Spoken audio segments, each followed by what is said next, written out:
Hello and welcome back to Bits and Bobs. Today's video is all about the 1954 shilling, as we see on screen now.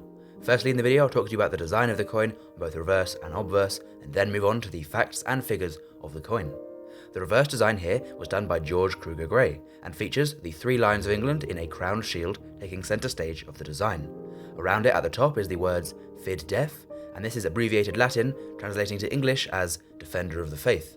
Around the bottom is the denomination, 1 shilling, and the date, 1954, is either side of this shield. There are 2 stars on each side separating the legend from the denomination, and around the very rim of the coin there is milling, or teeth, or beading, and this is a measure to stop clipping, so the coin couldn't be, shaved without people noticing that some of the beading is missing, and therefore some of the metal is missing as well. What we'll do now is we'll flip the coin over and have a look at the obverse of the coin. The obverse of the coin features the first portrait of Queen Elizabeth II. This is the portrait done by Mary Gillick, and features the Queen looking to the right, being uncrowned. However, if you look closely in her hair, she's wearing a laureate and a ribbon. Around her now is the legend. This reads Elizabeth II di Gratia Regina. This is Latin once again, and abbreviated Latin in some parts, and translates to Elizabeth II by the grace of God, Queen. And there is a little sort of plus symbol to bulk out the legend so that it is symmetrical and doesn't leave a gap. And once again, there are beading or teeth around the rim of the coin to deter from clipping on both sides. The coin also features a reeded edge. We will now move on to the facts and figures of the 1954 shilling. The coin was minted at the Tower Hill Mint in London, where the Royal Mint was based between 1810 and 1975. The coin is composed of cupro-nickel, which is an alloy made of 75% copper and 25% nickel, mixed together to make the metal the coin is struck out of, as they were no longer silver after 1947.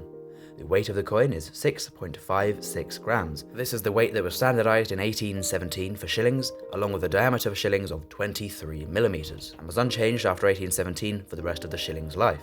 The 1954 shilling has a mintage of 30,162,032. So it's a very common coin with a very high mintage, and one that's very easy to find.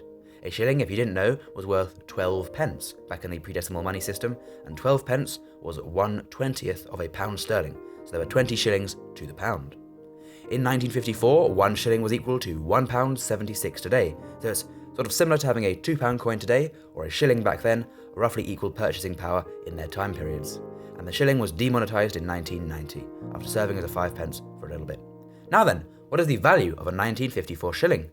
In poor condition, it'll only sell for around 75 pence, fine condition, £1, extremely fine condition, £4, and £17 in uncirculated grade. So if you have one in a nice condition, there's a little bit of value to it. But otherwise, it's a nice cheap coin to add to your collection with a cool design and a good bit of history, making it a worthy addition to any pre-decimal coin collection. Please do subscribe, and while you're down there subscribing, leaving a comment as well. And thank you very much for watching. We'll see you next time on Bits and Bobs for some more coin videos, which we hope you'll enjoy as we've enjoyed this one.